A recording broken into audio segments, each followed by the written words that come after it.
ตอนที่สองคอยกับทานมิสโตะต้องไปเจรจางานที่โตเกียวน้ำกันวะเจ้ากะเนาะอยากให้ฝ่ายเฮาได้เปรียบเรื่องเจรจานะแถมโคมิชิคาวะคุงก็ยังหู้จักผู้บริหารฝ่ายนั่นดีนำฝากหน่อยเด้อแต่ว่ามันมีแต่คอยกับทานมิสโตะเราอาจจะบางเทื่อคอยอาจจะไปคนเดียวคอยบ่มีปัญหาดอกเจ้าคอยอยากได้รับประสบการณ์หลายกว่านี้เพื่ออนาคตของตัวข้อยเอง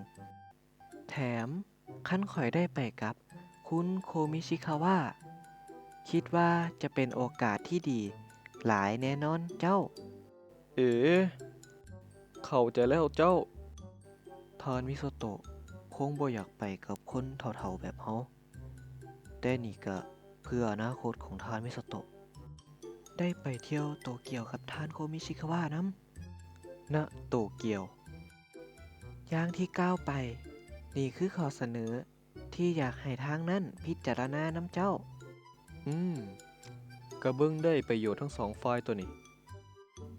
จะขอรับไว้พิจารณาเป็นอย่างดีเลยขอบใจเจ้าหวังว่าจะได้ร่วมงานกันเด้อเจ้าโยโคมิชิคาวะจักปีแล้วเนาะคอนดะคุงเบิ่งผอมลงเด้อ่าอายุกะป่านนี้แล้วใจเพิ่มกล้ามเนื้อได้จังใดล่ะเบิ่งแล้วคือจะสนิทกันหลายเว้ยแรงนี่ไปห้านเก่าบ่คุณมิซาโตะกลับไปนำต่อเอ๊ะเจะผ่านไปจักปีก็บ่เคยเปลี่ยนไปเลยแม่นบ่ล่ะมีอย่างเดียวที่เปลี่ยนไปก็คือโตหั้นแหละเอ๊ะเป็นหัวหน้าแผนกแล้วแม่นบ่คันโตยังเป็นคนเก่าป่านนี้ก็คงได้เป็นหัวหน้าแผนกแล้วมั่นใจเลยว่าเงินเดือนคงจะหลายกว่านี้หลายเท่าเลยเออคนเก่าว่ะเจ้าคันดะคุงเรื่องนั้นมันขอโทษคุณมิโซโตะพวกข่อยมักเว้ากันเรื่องเก่าๆนะโทษเด้อคันซันจากที่เฮาเว้ากันไว้ก่อนหน้านั้นเอ๊ะผู้จัดการแผนกโทรมาต้องไปรับก่อนโดยโคมิชิคาวะเจ้าเอ่อ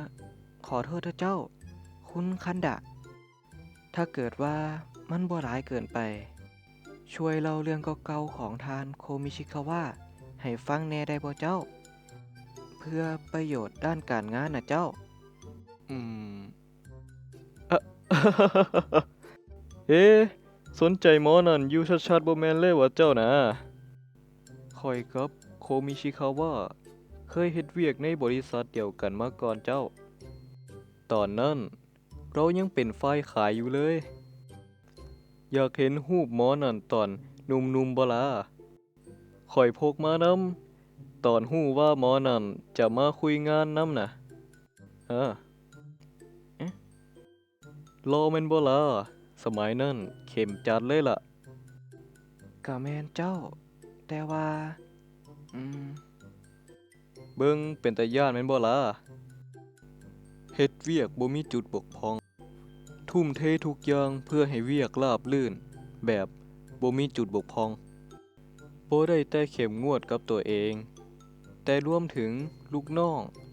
แถมบางเทื่อหัวหน้าก็ถูกนำงานขายของเราเอิ้นได้ว่าเหนือมนุษย์ได้กำไรเป็นกอบเป็นกำเฮ็ดให้ทุกคน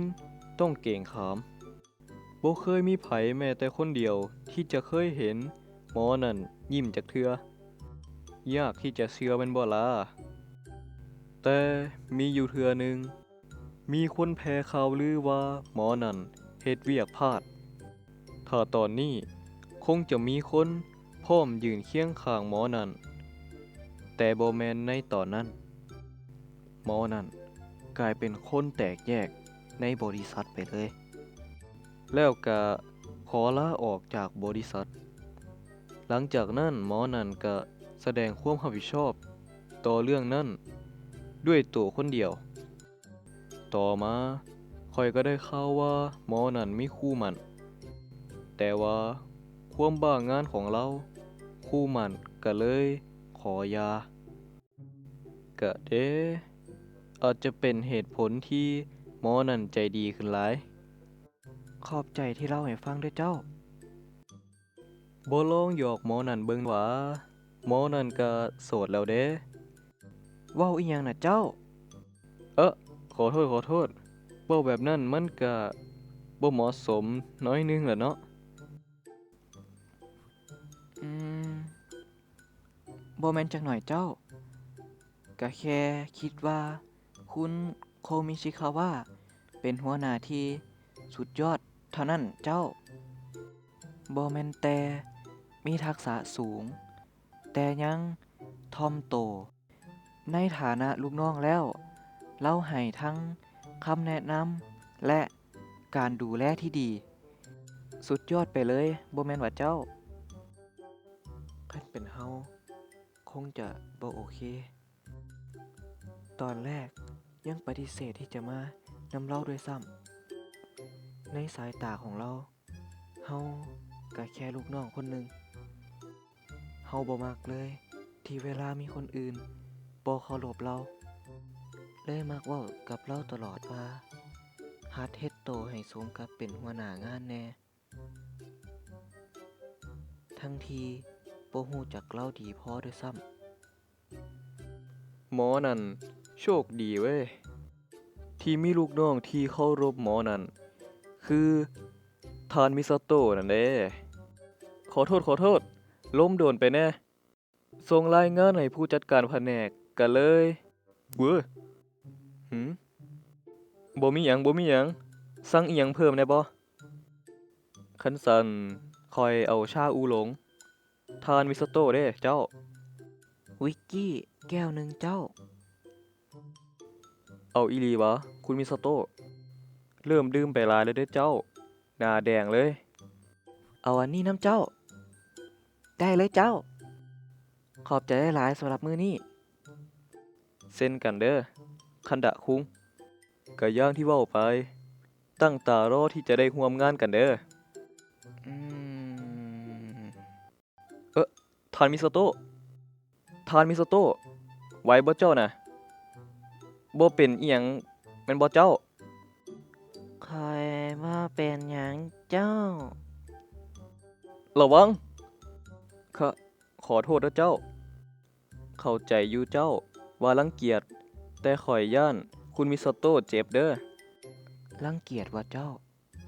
บ่เลยจักหน่อยทานโคมิชิคาวะมือใหญ่เว้ยขอโทษอีหลีเด้อเจ้าขอโทษที่สร้างปัญหาให้เด้อเจ้าตอนนี้เริ่มได้สติแน่แล้วเจ้าคันซันก็ดีแล้วเหรอเจ้าถ้าต้องการอิหยังก็โทรมาหาข่อยเด้อเจ้าแบบว่าโดยสิไปอีหลีว่าเจ้าเข้าใจเด้อเจ้าว่าอยากล้มเรื่องงานแต่ดื่มหนาขนาดนั้นพักแน่เด้อเจ้าเจอกันมื้ออื่นเด้อเจ้าอืมพอมาคิดอีกเทื่อแล้วเฮาเว้าอิหยังลงไปนะพอมาคิดอีกเทื่อแล้วเฮาเว้าอิหยังออกไปแน่ต้องไปอีหลีว่าเจ้าเว้าไปได้จังไดนี่เฮาอยากให้เราอยู่กับเฮาขนาดนั่นเลยหวะ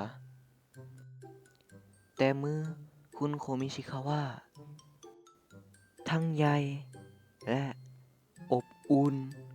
อีดีหั่นแหละเฮ็ดได้ดีหลายทั้งสองคน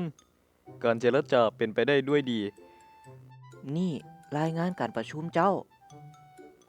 ทานมิโซโตะนี่เฮ็ดเวียกรวดเร็วทันใจอีหลีเฮ็ดได้ดีหลายเด้อเจ้าทานมิซาโตะเอ่อแบบมื้อวานเมาหลายเด้อเจ้าตอนดื่มกะระวังในเด้อเจ้าข้อยเป็นห่วงเข้าใจแล้วคันซันข้อยจะดื่มเฉพาะตอนอยู่กับทานโคมิชิคาวะเท่านั้นเด้อสนะเจ้า แบบนั้นก็บ่ได้เจ้า มื้อนี้มีงานหลายเลย ไปเฮ็ดเวียกก่อนเด้อเจ้า ทะทานมิโซโต้เจ้า